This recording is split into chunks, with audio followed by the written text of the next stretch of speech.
महाराज जी, गुरु दीक्षा के बाद शिष्य का नया जन्म हो जाता है, तो क्या गुरु दीक्षा से पहले किए हुए पाप कर्म दीक्षा के बाद नष्ट हो जाते हैं? हाँ, यदि नया पाप कर्म ना हो तो जो दीक्षा मिलती है उससे सारे पाप नष्ट हो जाते हैं। इसमें एक उदाहरण में चतुर्भुज दास जी का पावन चरित्र जब हम देखते हैं तो उसमें आता है कि वो भगवत चर्चा कर रहे थे, तो कथा में यही कहा कि जब कोई दीक्षा लेता है तो उसका नया जन्म हो जाता है, पुराने पाप उस पर लागू नहीं होते। तो एक चोर चोरी करके भाग करके आया था किसी साहूकार सेठ महाजन की, उसके पीछे सैनिक लगे हुए थे, तो जहाँ सत्संग हो रहा था हजारों लोग बैठे थे, उन्हीं के बीच में जाके बैठ गया। तो अब राज सैनिकों ने देख पाया नहीं, तो उन्होंने सोचा इधर तो सत्संग हो रहा, चोर काहे को यहाँ टिकेगा, तो वो चले गए और चोर बच गया। सत्संग में यही चर्चा चल रही थी कि दीक्षा लेने से नया जन्म हो जाता है, पूर्व पाप नष्ट हो जाते हैं। तो जब सत्संग संपन्न हुआ तो चतुर्भुज दास जी संत थे, उनके पास गए और बोले, महाराज आप जो बात कह रहे हैं सत्य है कि दीक्षा लेने से सारे पाप नष्ट हो जाते हैं। तो मैं घोर पापी हूँ, चोर हूँ, हिंसक हूँ, कौन सा पाप नहीं जो मैंने ना किया हूँ, क्या मैं दीक्षा ले लूंगा आज से निष्पाप हो जाऊंगा?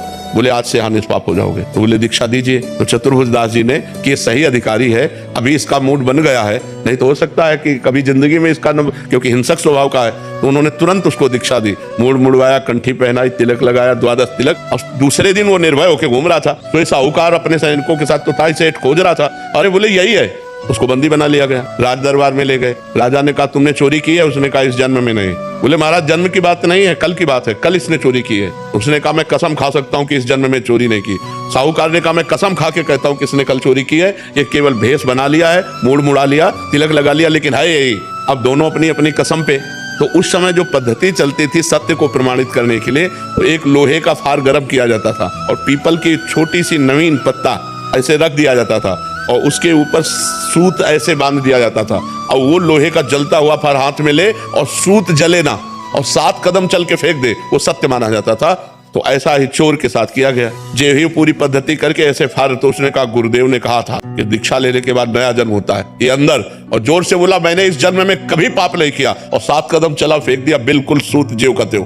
अब तो राजा ने सेठ को कहा ऐसे फांसी दो इतने बड़े वैष्णव को, संत को, चोर कहा। जब उसकी फांसी की बात की तो बोले सरकार नहीं वो भी सही है, फांसी मत दीजिए क्योंकि वो अपराधी नहीं, अपराधी तो मैं हूँ। तो बोले अब तुम अपराधी कैसे हो सकते, तुम्हारा तो प्रमाण हो चुका है कि तुम इस जन्म में चोरी नहीं की। बोले इस जन्म में नहीं की? बोले क्या कहानी क्या है? बोले कहानी ये है कि हमने कल चोरी की थी, ये सही कह रहे, लेकिन फिर हमने दीक्षा ले ली, तो दीक्षा से नया जन्म हो जाता है, इसलिए मैंने इस जन्म में चोरी नहीं की। तो उस दृष्टांत से पता चलता है कि नया जन्म हो जाता है, लेकिन अबलो नसानी अबना न सही हो। उस चोर ने झूठ नहीं बोला, उसने फिर कभी चोरी नहीं की, आज तक किया अब नहीं करूंगा, तो इससे सारे पाप नष्ट हो जाते दीक्षा लेने से।